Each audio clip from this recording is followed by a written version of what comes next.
চিৰাং এখন নতুন জিলা, গুৰুত্বপূৰ্ণ জিলা আৰু খুব দ্ৰুতভাৱে বিকশিত এখন জিলা।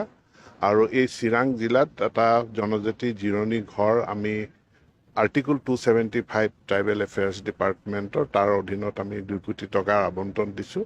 আজি আমি সাংসদ জয়ন্ত বসুমতাৰীক তেখেতৰ দিনতে এইটো MLA হৈ থাকোঁতেই এইটো চেংচন হৈছিল। আজি আমি তাৰ আধাৰশিলা স্থাপন কৰিছোঁ আৰু মই ভাবোঁ ইয়াৰ বিভিন্ন দল সংগঠন ৰাইজক উপকৃত কৰিব। নাই, আজি তেনেকুৱা মানে মোৰ ডিপাৰ্টমেণ্টেল ৰিভিউ এটা আছে পিছবেলা, সেইটো বঙাইগাঁও জিলাৰ মূলতঃ। বাকী দিনটোৰ কেইবাটাও কাৰ্যসূচী আছে চিৰাং জিলাত, এইখিনি কাৰ্যসূচী ৰূপায়ণ কৰে। নহয়, BTCত আমাৰ গ্ৰেজুৱেট, আমাৰ বিভিন্ন ধৰণৰ শিক্ষক থাকে। Graduate teacher, post graduate teacher, তাৰ প্ৰায় 1,500 চাকৰি মানে নিযুক্তিৰ প্ৰক্ৰিয়া প্ৰায় সম্পূৰ্ণ কৰিছে। আৰু এইটো এটা ট্ৰান্সফাৰ্ড ছাবজেক্ট, গতিকে এইটো BTC প্ৰশাসনে চায়, ৰাজ্য চৰকাৰে নাচায়। গতিকে BTC প্ৰশাসনৰ চিফ তেওঁলোকৰ প্ৰমোদ বড়ো ডাঙৰীয়াই মোক জনাইছে যে এই 1,500 শিক্ষকৰ নিযুক্তি অহা 1-1.5 মাহৰ ভিতৰত সম্পূৰ্ণ হৈ যাব। নিশ্চিতভাৱে আমি এই কামবিলাক কৰি যাম, কিন্তু এতিয়া যিখিনি আছে আমি সেইখিনিক আমি ষ্ট্ৰেংথেন কৰিব বিচাৰিছোঁ। যিকেইখন মহাবিদ্যালয় আছে তাক আমি ষ্ট্ৰেংথেন কৰিব বিচাৰিছোঁ। আৰু এতিয়া কাচিকত্ৰত যিখন উচ্চতৰ মাধ্যমিক বিদ্যালয় আছে তাত নেচিড স্কিমৰ অধীনত 8 কোটি টকা দিয়া হৈছে সম্পূৰ্ণ নতুন বিদ্যালয় নিৰ্মাণ কৰাৰ কাৰণে। মই 11 বজাত এই নিৰ্মাণ কাৰ্যও পৰিদৰ্শন কৰিম।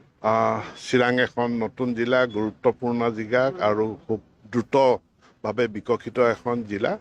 আৰু এই চিৰাং জিলাত এটা জনজাতি জিৰণি ঘৰ আমি আৰ্টিকল 275 ট্ৰাইবেল এফেয়াৰ্ছ ডিপাৰ্টমেণ্টৰ তাৰ অধীনত আমি 2 কোটি টকাৰ আবণ্টন দিছোঁ।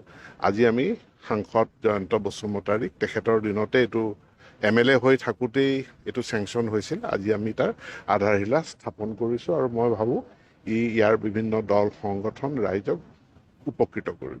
নাই, আজি তেনেকুৱা মানে মোৰ ডিপাৰ্টমেণ্টেল ৰিভিউ এটা আছে পিছবেলা, সেইটো বঙাইগাঁও জিলাৰ মূলতঃ। বাকী দিনটোৰ কেইবাটাও কাৰ্যসূচী আছে চিৰাং জিলাত, এইখিনি কাৰ্যসূচী ৰূপায়ণ কৰে। নহয়, BTCত আমাৰ গ্ৰেজুৱেট, আমাৰ বিভিন্ন ধৰণৰ শিক্ষক থাকে। Graduate teacher, post graduate teacher, তাৰ প্ৰায় 1,500 চাকৰি মানে নিযুক্তিৰ প্ৰক্ৰিয়া প্ৰায় সম্পূৰ্ণ কৰিছে। আৰু এইটো এটা ট্ৰান্সফাৰ্ড ছাবজেক্ট, গতিকে এইটো BTC প্ৰশাসনে চায়, ৰাজ্য চৰকাৰে নাচায়। গতিকে BTC প্ৰশাসনৰ চিফ তেওঁলোকৰ প্ৰমোদ বড়ো ডাঙৰীয়াই মোক জনাইছে যে এই 1,500 শিক্ষকৰ নিযুক্তি অহা 1-1.5 মাহৰ ভিতৰত সম্পূৰ্ণ হৈ যাব। নিশ্চিতভাৱে আমি এই কামবিলাক কৰি যাম, কিন্তু এতিয়া যিখিনি আছে আমি সেইখিনিক আমি ষ্ট্ৰেংথেন কৰিব বিচাৰিছোঁ। যিকেইখন মহাবিদ্যালয় আছে তাক আমি ষ্ট্ৰেংথেন কৰিব বিচাৰিছোঁ। আৰু এতিয়া কাচিকত্ৰত যিখন উচ্চতৰ মাধ্যমিক বিদ্যালয় আছে তাত নেচিড স্কিমৰ অধীনত 8 কোটি টকা দিয়া হৈছে সম্পূৰ্ণ নতুন বিদ্যালয় নিৰ্মাণ কৰাৰ কাৰণে। মই 11 বজাত এই নিৰ্মাণ কাৰ্যও পৰিদৰ্শন কৰিম।